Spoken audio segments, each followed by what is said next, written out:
Ladies and gentlemen, every day you wake up with two choices. Repeat yesterday or reshape tomorrow. And the difference, it's in your habits. Now, I'm not talking about a complete life overhaul. I'm talking about the small daily choices that build unstoppable women. Choices that look simple but carry serious power.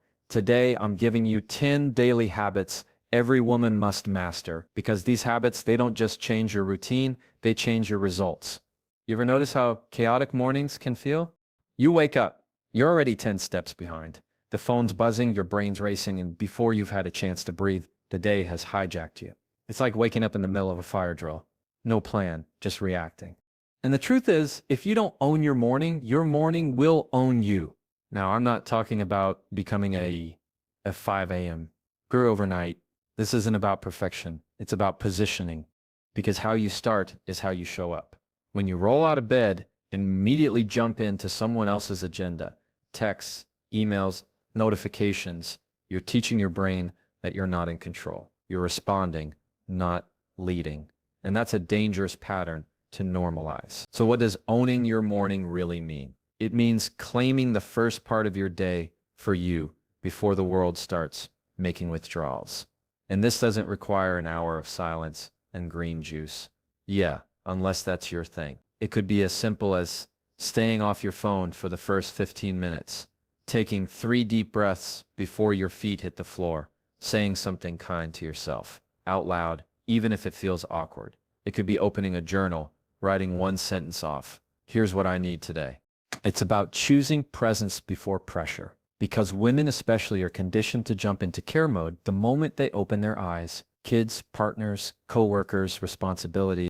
We pour from a cup that we haven't even filled yet, and then wonder why by noon we feel depleted, impatient, irritable. You can't pour what you don't own. That's why reclaiming your morning matters. Now let me be clear. This isn't about adding more to your plate. It's about starting from a plate that's already grounded. And what grounds you will be different than what grounds me. Maybe it's prayer. Maybe it's stretching. Maybe it's repeating an affirmation until you believe it. Maybe it's doing absolutely nothing for 5 minutes. Whatever it is, the key is that it's intentional, not reactive. Intentional. Because here's the secret. No one tells you your energy doesn't come from coffee. It comes from clarity. And clarity comes from stillness. It comes from carving out just enough space in the morning to ask yourself, what matters most today? Not what do I have to do, but who do I want to be while I do it? That question changes everything. When you own your morning, you walk into the rest of your day with your shoulders back and your eyes up. You're less shaken by other people's moods and more grounded in your own values. You respond instead of reacting. You feel more prepared, even if your to-do list hasn't changed, because you've changed. And on the days it doesn't go perfectly because life happens, you don't beat yourself up. You just try again tomorrow. That's the beauty of daily habits.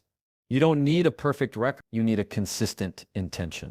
So if there's one thing you take from this entire message today, let it be this. The first voice you hear in the morning should be yours.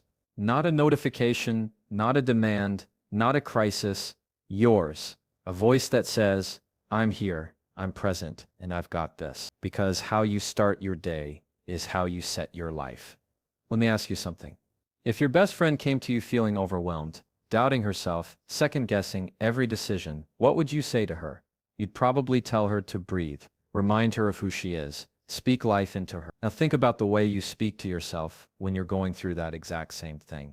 Is it the same voice, or is it harsher, colder, maybe even cruel? Most of us talk to ourselves in ways we would never talk to someone we care about.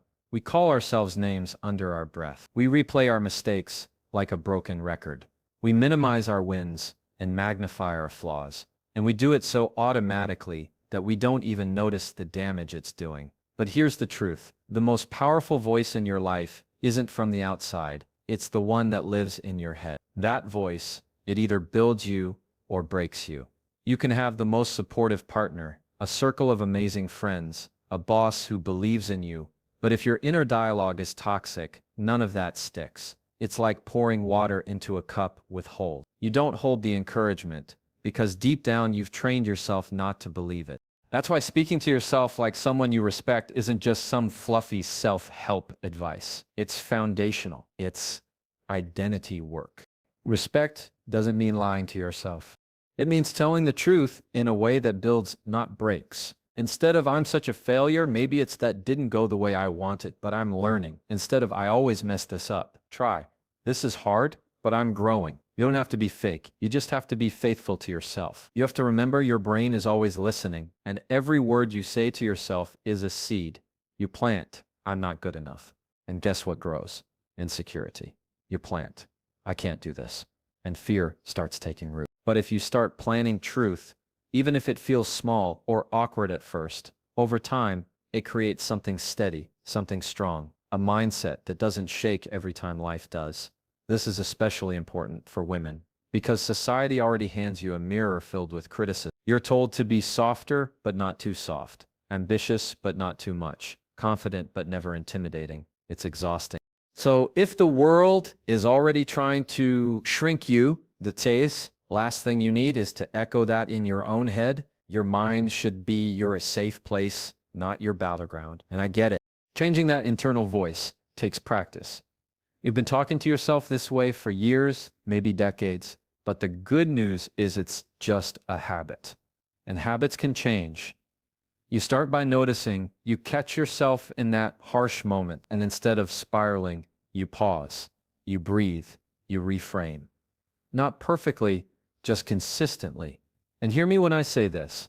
Speaking to yourself with respect doesn't mean you never hold yourself accountable. It means you do it from love, not punishment. You correct yourself the way you'd correct someone you care about, with compassion. Because lasting change doesn't come from shame. It comes from grace. Every single day, you're reinforcing your identity through your words. That voice inside, whether it's kind or critical, is shaping who you believe you are. So if you want to start showing up differently out there, you've got to start talking differently. And if here inside in your mind, that's where the real shift happens, because confidence doesn't start on the outside. It starts in how you speak to yourself when no one else is listening. And you deserve to hear a voice that sounds like belief. Let's talk about movement. Not workouts, not six-packs, not chasing the perfect body. I'm talking about moving your body daily, even when you don't feel like it. Not for how it makes you look, but for how it makes you alive. Because here's the truth. Movement is not just physical. It's emotional, mental, and spiritual. It's not about hitting the gym every morning at 5 a.m. or running 10 miles a week. It's about choosing to move forward when everything in you wants to shut down. It's about proving to yourself one small motion at a time that you're still here and you still have a say in how your day unfolds. You don't have to feel motivated to move. That's the myth. People think motivation is the starter. It's not. Movement is. Motivation comes after you move. You walk for 5 minutes. Suddenly, your brain starts clearing. You stretch your arms and you feel tension you didn't even realize you were carrying begin to release. That's not just exercise. That's ownership. So when I say move daily, I'm not saying become a fitness influencer. I'm saying get into the habit of checking in with your body and saying, what do you need right now? And then listening. Maybe it's a walk outside. Maybe it's dancing to one song in your kitchen. Maybe it's lying on the floor and stretching your back because you've been hunched over all day. It doesn't have to be loud or public or impressive. It just has to be intentional. And I know there are days you don't want to, days when your body feels heavy or your heart feels tired. That's exactly why you do it. Because when your body moves, your mind follows. Movement shakes things loose. It gets you unstuck. Some of the most important breakthroughs I've had didn't come when I was journaling or talking to someone. They came on a walk, in silence, in motion. Women carry so much emotionally, mentally, physically. We carry stress in our shoulders, anxiety in our stomachs, tension in our jaws. We don't always get to put those weights down, but movement gives us a way to shift them, to breathe through them, to let some of it go. And let's be honest, we live in a world that sells rest as laziness and movement as punishment. No wonder we feel disconnected from our own bodies. But I want you to hear this. Your body isn't your enemy. It's not a project. It's a partner. It wants to work with you, not against you. And daily movement is one way to restore that relationship. It's how you say, I see you, I'm not abandoning you today. And the beautiful part, you don't need equipment, you don't need a plan, you don't even need a goal. You just need to move consistently with grace, with presence, not to fix yourself, but to fuel yourself. Because when you start moving daily, even in small ways, your energy changes, your posture changes, you stop dragging yourself through the day and start carrying yourself through it. You become more grounded, more alert, more patient with others and with yourself. It doesn't have to be intense to be effective. What matters is the message you're sending to your own nervous system. We're not stuck. We're not frozen. We're still moving.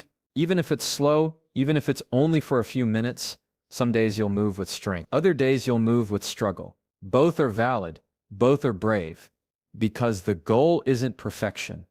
It's consistency. And over time, those tiny daily choices stack up, not just in your body, but in your mindset.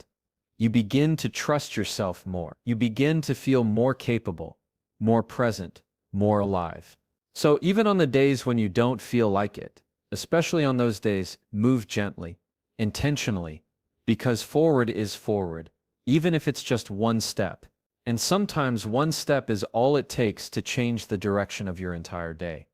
Let's talk about something most of us struggle with, saying no. Not just the word itself, but the act of protecting our time, energy, and peace. Because every time you say yes to something, you're saying no to something else. And often that something else is you. We live in a culture that celebrates hustle and selflessness, especially for women. Say yes, be helpful, stay available, be everything to everyone. But let me ask you, when's the last time you said yes and immediately felt the weight of regret settle in your chest? That tight feeling that says, I should have listened to myself. That's not just discomfort, that's your boundary, trying to get your attention. Every yes is an agreement. And if you're not careful, you'll find yourself agreeing to things that pull you away from your purpose, your priorities, and your peace. It starts small. You say yes to an extra meeting, to a favor that drains you, to a night you don't want to attend. And before long, you're wondering why you feel overwhelmed, resentful, even burned out. It's not always the big things that break us. It's the constant yes to things that aren't ours to carry. Saying no doesn't make you rude. It makes you responsible. Responsible for your time, your well-being, your energy. Saying no is not rejection, it's redirection. It's saying that's not for me right now, or I'm not available for that, or even just no thank you, period. No explanation required. You don't owe everyone access to you. Just because I can do something doesn't mean you have shield. Just because someone asks nicely doesn't mean it aligns with what you need. We have to stop confusing guilt with growth. Growth isn't saying yes to everything. Growth is learning which yeses matter. And this isn't about becoming cold or unkind. In fact, learning how to say no with love is one of the most respectful things you can do for you and for others. When you say no clearly, you're telling the truth. You're not overcommitting. You're not showing up half present. You're not building quiet resentment. You're choosing honesty over obligation. That's integrity. You don't have to offer a spreadsheet of reasons. You don't have to convince anyone that your no is valid. Your peace is the permission slip. Your values are the guide. If you don't protect your yes, no one else will. That's your job. Sometimes the hardest no is to people we love. Family, close friends, people who mean well but don't understand our capacity. And when that moment comes, you're going to feel the pull to please, to bend, to make it easier for them, even if it's harder for you. And that's where your power comes in.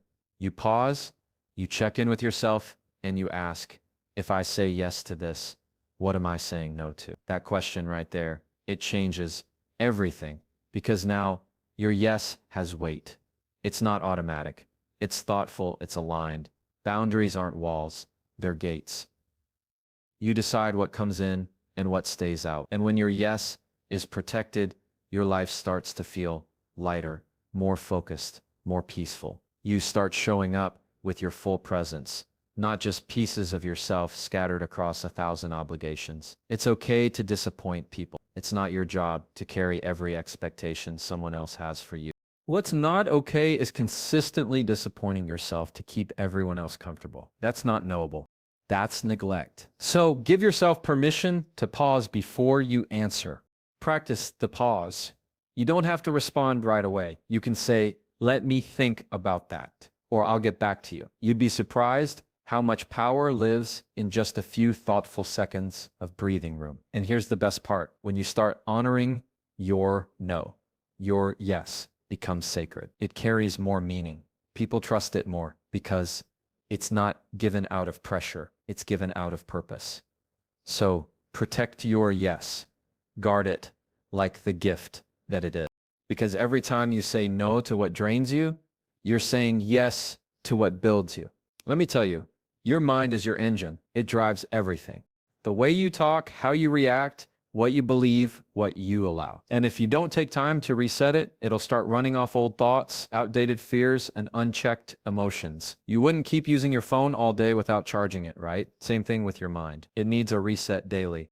Not once a month, not when things fall apart. Daily. We carry so much conversations that didn't sit right. Thoughts that spiral in the background.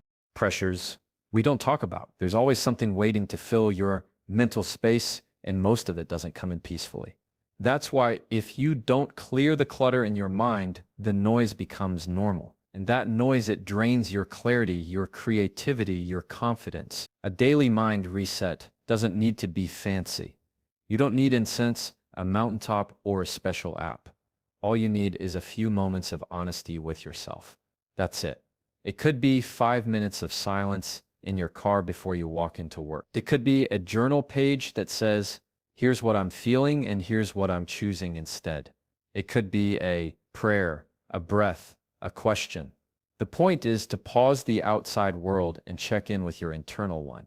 Most of us don't realize how many of our thoughts are just on autopilot, and autopilot is rarely peaceful.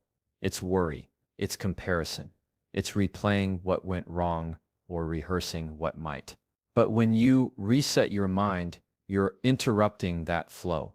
You're saying, no, we're not running today on default. We're choosing how we think, how we feel, and how we lead ourselves through this. You don't need a crisis to start this habit. You just need consistency. Because peace isn't a personality trait, it's a practice. And the people who seem calm and grounded and clear-headed, they're not lucky, they're intentional. They've made space to think before reacting, to breathe before rushing, to ground before deciding. That's not magic. That's a reset. And let me be real. Some days it won't feel like it's working. You'll sit in silence and your mind will still race. You'll write a journal entry and feel no lighter. That's okay. The goal isn't to feel perfect every time. The goal is to show up for yourself consistently. Over time, your nervous system starts to trust you. Your body starts to feel safer. Your thoughts don't grip you as tightly. That's the power of showing up. This is especially important for women. You're often expected to manage emotions, yours and everyone else's.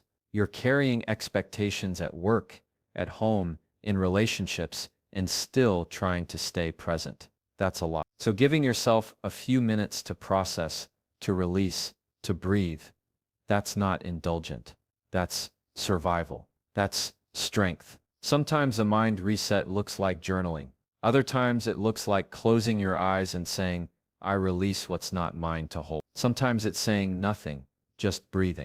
Sometimes it's reminding yourself, I don't have to fix everything today. These small moments, they recalibrate your focus. They remind you of who you are fit before the world tells you who to be. You can build it into your routine. Morning coffee, end of day, check-in, a midday walk. It's not about timing. It's about presence. It's about taking a moment to ask, where am I mentally right now? And is that where I want to stay? You wouldn't trust a GPS that hasn't been updated in years. So why trust thoughts that haven't been challenged? A daily reset helps you course correct before you drift too far. It helps you move with clarity instead of chaos. It helps you respond instead of react. And you don't have to earn that space. You don't have to check every box before you're allowed to rest your mind. You don't have to justify it. You just have to take it because clarity isn't found in the noise. It's found in the pause. So invest in that pause. Protect it. Prioritize it. Make it a non-negotiable. Because a clear mind doesn't just change your day, it changes your direction. So here's the truth. Your life doesn't change all at once. It changes in the small, quiet moments when no one's watching. In the decision to get up a little earlier and own your mornings. In the way you speak to yourself when things don't go right. In choosing to move even when it's the last thing you feel like doing. In protecting your yes and standing firm in your no. In taking just a few minutes to reset your mind before the world pulls you in 100 different directions. These aren't just habits, they're anchors. Daily choices that build strength, clarity, and self-respect. And the more you show up for yourself in the little things, the more you'll trust yourself with the big ones. You don't need to have it all figured out. You just need to start. Start with one habit, one reset, one better choice, and keep going. You're not here to live on autopilot. You're here to live on purpose. Master these habits, not to become someone else, but to fully become you. That's where your power lives.